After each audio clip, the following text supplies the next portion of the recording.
Welcome back to another revision tutorial with Miss Sweet. Today we are exploring the themes within the poem Storm on the Island by Seamus Heaney.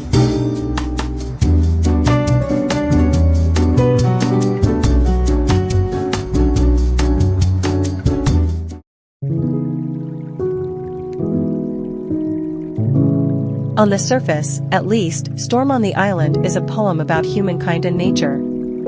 Though people may build their protected communities to live in, nature is so powerful that no community is ever completely safe from destruction.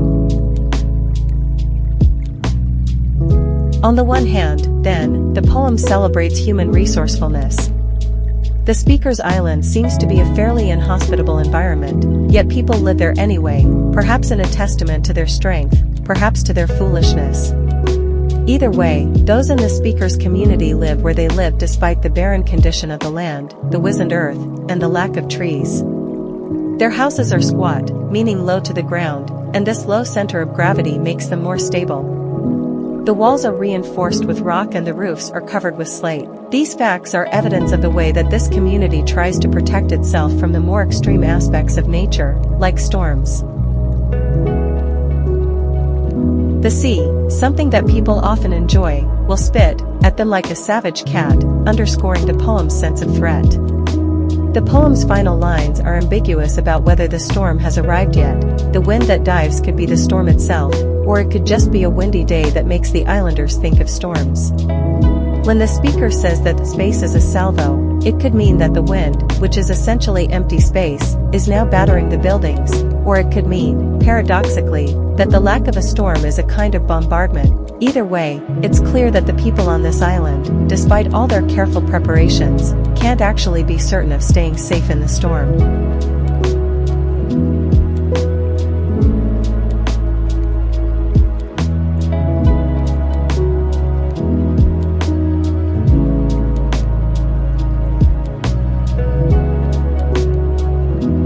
Though the poem doesn't make specific references to Anglo-Irish political tensions, a number of factors suggest that the poem can be interpreted as an examination of these tensions.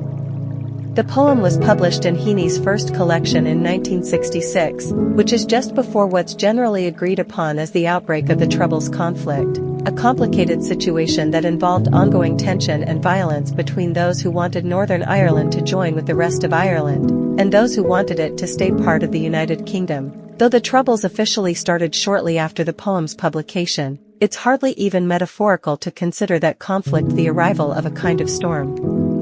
Furthermore, tensions were already high in the 1960s, indeed, they had been for hundreds of years. Though the poem never makes explicit reference to the Irish situation, there are several clues that lend weight to this interpretation. First, there's a hidden word in the title, Storm on the Island. The letters highlighted in bold spell Stormont, which is the name of the building that houses the government of Northern Ireland. A subtle signal, perhaps, that the poem is more politically engaged than it initially appears. Furthermore, Ireland itself is an island and these two words are homophones, they sound almost the same when said out loud. Another important element in this reading of the poem is the way that it uses so much conflict-based language. The key words here are pummels, relentless punching, shelter, like a bomb shelter, perhaps, strafes, which can be a type of sideways machine gun fire from a jet, salvo, an intense burst of fire, and bombard, meant, a rapid series of shots or artillery. In an otherwise generic, almost mythical setting, these words tie the poem to the 20th century. They form a kind of world out of words, a fancy term for which would be a lexical field, that relates specifically to violence and military conflict.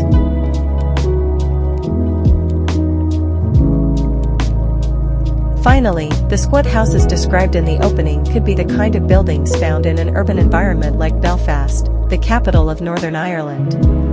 Indeed, the lack of trees could signal that this island is actually less rural than readers might expect. Perhaps, then, it's fair to see this poem as an expression of the fear that grips a community when tensions run high, when potential violence lurks like a storm on the horizon.